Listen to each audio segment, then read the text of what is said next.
Tagal natin di nagkita ah. Ano pala yung number mo? Magkaklase tayo?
Sorry ma, may ginagawa pa kasi kami sa school eh. Sige, basta bilisan mo ah. Sabihin pa lang ako sa'yo pag-uwi. Sige po ma, sorry po.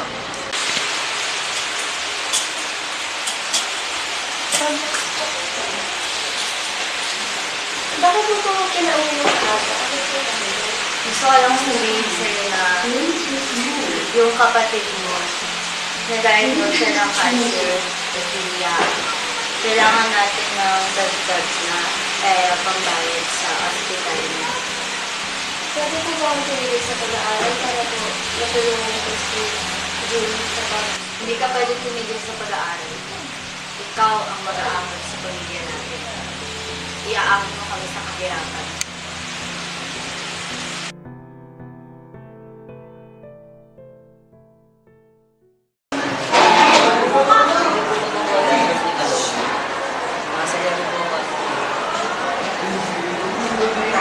Sige, sabihin nyo na lang ako nangyari sa amin. Nakita ko yung friend mo, Pauwi. Nagpunta ba siya rito? Opo, tinignan niya po kasi kung okay lang ako. Bakit daw po ako ginagawa? Bakit di ka pumapasok? Nagtatrabaho niyo po kasi ako niya kung nahihirapan po ako pagsabihin yung pag-aaral ko. Kaya kita pinag-aaral pero kapasok ka sa mamit ng trabaho para maiahon ka sa hirap. Sorry po, di ko Gagawa mo lang na maayos yung mag-aaral ng mabuti. Kung hindi mo pa kayang gawin, bakit ba pinag-aaral kita? Puro ka na ng kaibigan. Hindi na talaga dapat. Makiat ka na ron, mag-aaral ka.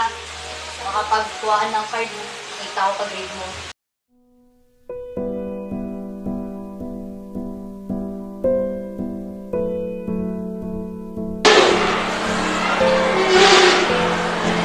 Lord! Natutulog!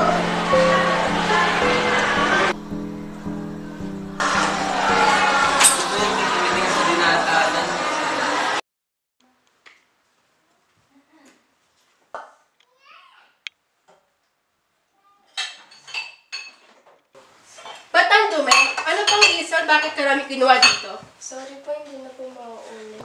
Puro ka naman sorry. Ma'am, huwag mo naman ako saktan na sa kasi. Ma, hindi pwede may sakit yung kapatid ko, ma. Hindi mo ginagawa na kayo sa trabaho mo. Ma, please na may sakit yung kapatid ko. Kailangan niya ng tulong.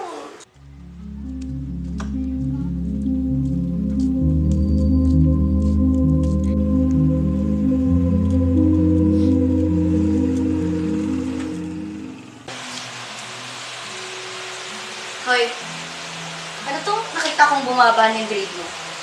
Ma, nahihirapan na kasi ako eh. Nahirapan? Saan? Ma, sa pagtatrabaho ko, sa pag-aaral ko. Wala ka nang ibang ginawa kundi mag-aral, bumaba pa. Ayan naman kasi yung akala mo wala akong ginagawa lagi eh. Hindi mo ba nakikita yung paghihirap ko? Yung kapatid mo ang sakit. Ayan, lagi na lang yung kapatid ko na yan. Paano naman ako? Paano naman yung paghihirap ko? Hindi mo ba naisip na ginagawa namin para sa'yo? Ikaw, hindi mo ba naisip yung nararamdaman ko? Siya lang ba yung anak mo? Paano ako? Ganyan lang ba talaga tingin mo sa akin? Ano, trophy mo ba ako?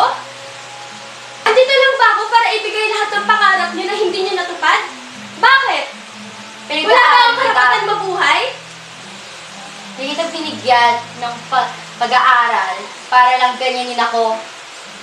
Ayun nga yung point eh. Bakit mo pa ako pinipressure? Bakit parang hawak ko yung lahat? Ano mo nagawa ko sabihin niya sa nanay mo? Pinag-aral kita, pinapakain kita, binibigay namin lahat, wala pa rin? Ikaw ma, tanungin mo sarili mo. Ano yung ginawa ko para i-deserve lahat ng to? Para pasanin yung lahat ng hirap na dapat hindi ko naman talaga nararanasan bilang estudyante. Ginagawa namin to para sa'yo. Tanungin mo sa sarili mo yan, ma. Ang unfair mo. Ano mo nagawa ko sagutin yung nanay mo? Kung anak mo si Jim, paano ako? Anak mo rin ako. Nahihirapan din ako katulad niya. Mas nahihirapan siya. Wow! So ngayon may mataas, may mababa. Paano ako, ma? Hindi ba ako nahihirapan? Hindi ba ako napapagod? Mapagod na ako sa pag-aaral ko pa lang. Napapagod na rin naman ako pagsabay-sabay lahat. Yung pag-aaral ko, yung trabaho ko, yung sakit ni Jim, lahat pati yung pinapasan ko pa yung pressure mo. Sino ba nagsabing pasanin mo? Ma, wala akong choice. Kailangan ko kasi pinipilit mo ko na kahit nasabihin mo na hindi mo ko pinipilit o hindi mo pinapagawa sa akin, wala akong choice kasi kailangan ko. Wala akong choice na yung hindi o what. Kung papapiliin ako, hindi ko papasanin lahat ng to. Tingin mo hindi ako pagod? Ma, ako! Paano ako? Ikaw man nalalabas mo sa akin lahat ng mga hinagpis mo. Paano ako, ma? Nahihirapan na rin ako katulad mo. Kung makaasta ka, parang asawa akong nanay sa'yo. Kung makaasta ka, akala mo, alam mo na lahat ng bagay sa mundo. Bata ka pa. Bakit ba? Hindi ba totoo? Totoo naman sa mamang nanay sa akin Ni minsan ba naisip mo? O sumagi ba sa isip mo na, paano ba si Jillian? Nakakain na ba to? Kamusta kaya yung lagay nito? Nakapagpahinga na ba to? Nakatulog na ba to? Hindi mo ba naiintindihan? Yung kapatid mo may sakit. Bakit parang kailangang intindihin pa kita? Ikaw ba, hindi mo ba maintindihan? Maanak mo rin ako. Tulad ni Jim, tao lang din ako. Nahihirapan din ako. Kung anak kita, bakit hindi mo kayang magpakaanak? Bakit pinapahirap mo pa lahat para sa akin? Paano ko pinahirap, ma? Ginagawa ko lahat.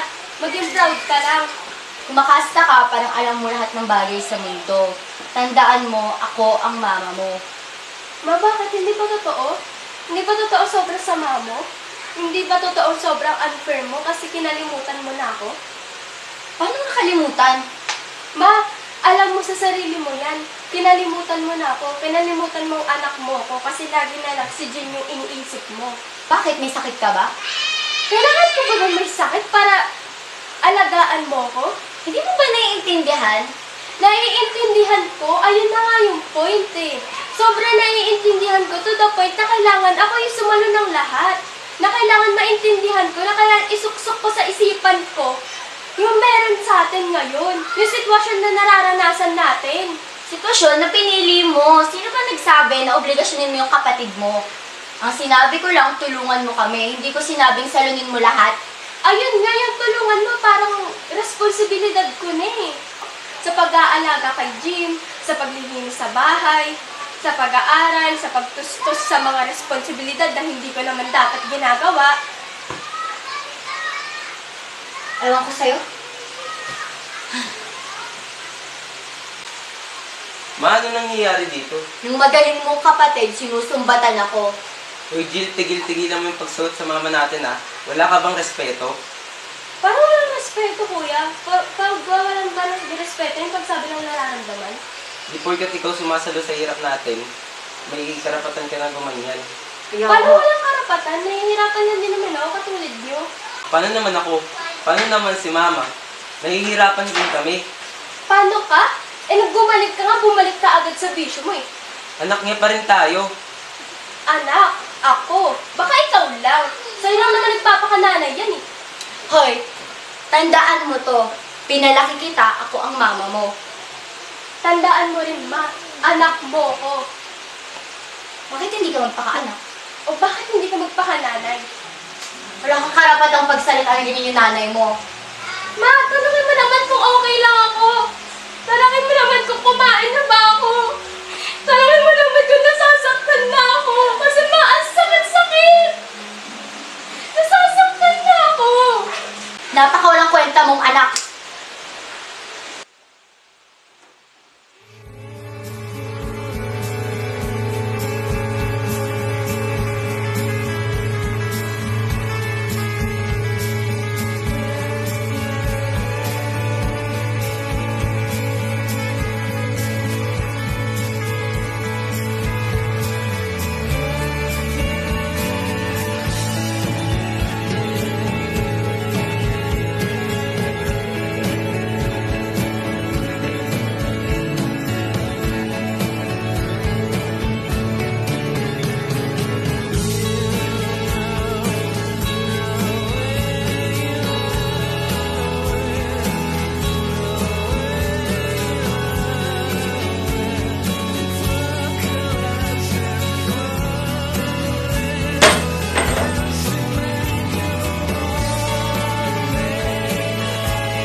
Okay ka lang ba?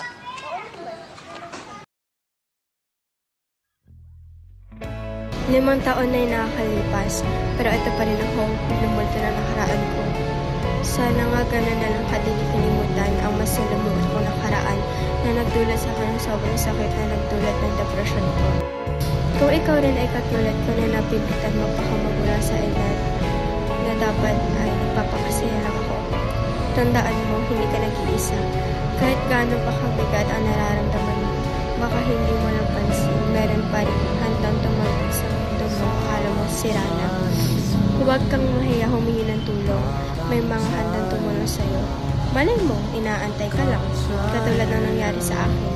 Sa sobrang pagkulong ko sa sarili kong kalungkutan, nakalimutan kong magising sa realidad na merong handang tumulong sa akin.